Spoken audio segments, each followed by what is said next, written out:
Olá, aqui é a Helga, trazendo o capítulo 6 da saga dos Rothschild. 1870, morre Nathaniel de Rothschild. 1871, o general americano Albert Pike, que tinha sido atraído para a seita dos Illuminati através de Giuseppe Mazzini, completa seu plano militar para 3 guerras mundiais e várias revoluções por todo o mundo.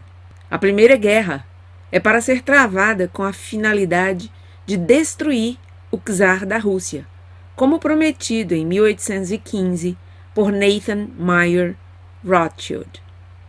O czar deveria ser substituído pelo comunismo, que por sua vez seria utilizado para atacar as religiões, predominantemente o cristianismo. As diferenças entre os impérios britânico e alemão deverão ser utilizadas na instigação de uma guerra. A Segunda Guerra Mundial seria usada como incentivo à controvérsia entre fascismo e sionismo político, com o massacre dos judeus na Alemanha e o nascimento do ódio contra o povo alemão. Isso é planejado para destruir o fascismo que os Rothschild criaram e aumentar assim o poder do sionismo político. A Terceira Guerra Mundial serviria para instigar o ódio ao mundo muçulmano com o propósito de jogar o mundo islâmico e os sionistas políticos uns contra os outros. Enquanto isso ocorre, as nações restantes serão forçadas a lutar entre si até alcançarem o estado de esgotamento mental, físico, espiritual e econômico.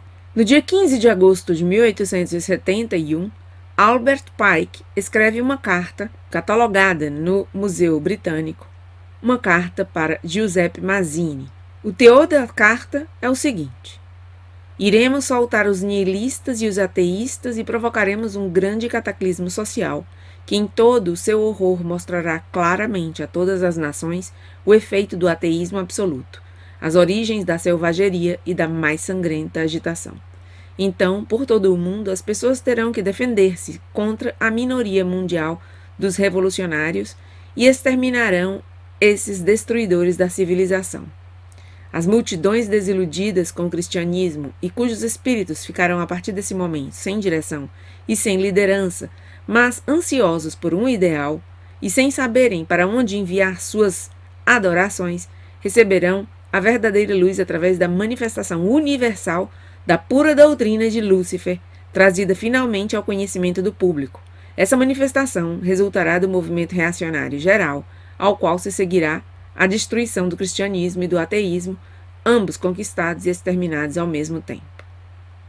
Em 1859, Albert Pike foi eleito o soberano grande comendador do rito escocês da jurisdição sul da maçonaria e tornou-se poderoso na América, nos Estados Unidos.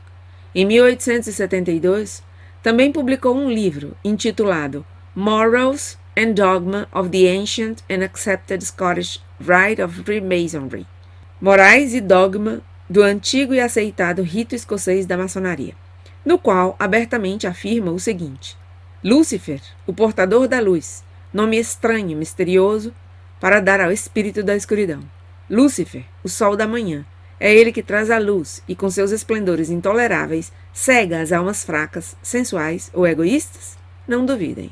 1872. Adrian Lemmy sucede a Giuseppe Mazzini. Lemmy será posteriormente sucedido por Lenin e Leon Trotsky e depois por Stalin.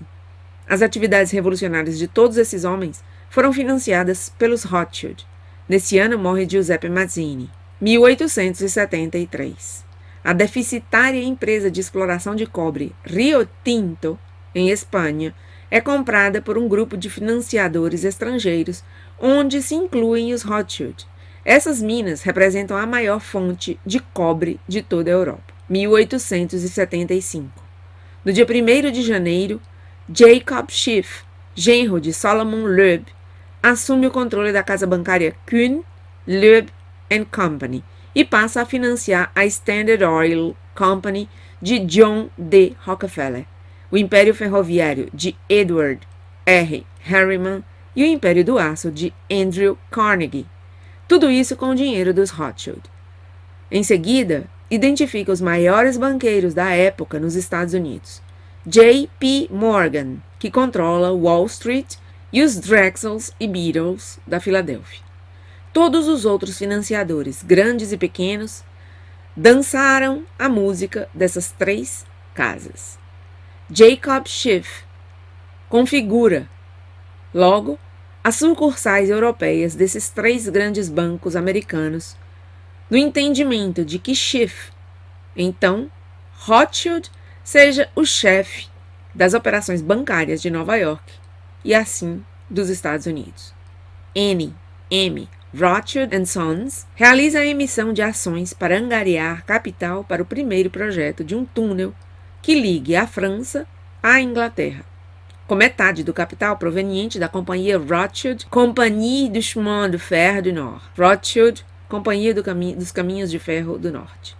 Ainda em 1875, Lionel de Rothschild empresta ao primeiro-ministro Benjamin Disraeli o financiamento para que o governo britânico possa adquirir ações do Khedive Said do Egito, Canal de Suez.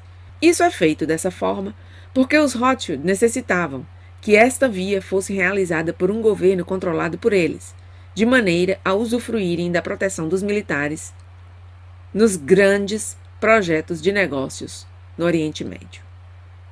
1876. Otto von Bismarck diz: a divisão dos Estados Unidos em duas federações de iguais forças foi decidida muito antes da Guerra Civil pelo alto poder financeiro da Europa. Esses banqueiros tinham medo de que os Estados Unidos, como um só bloco, atingissem a independência econômica e financeira, fato que perturbaria sua dominação financeira do mundo. A voz dos Rothschild predominou.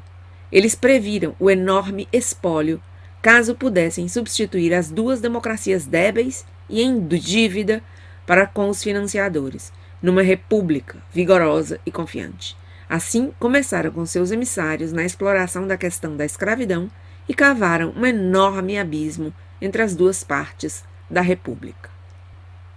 Fim da parte 6 da história da Casa dos Rothschild.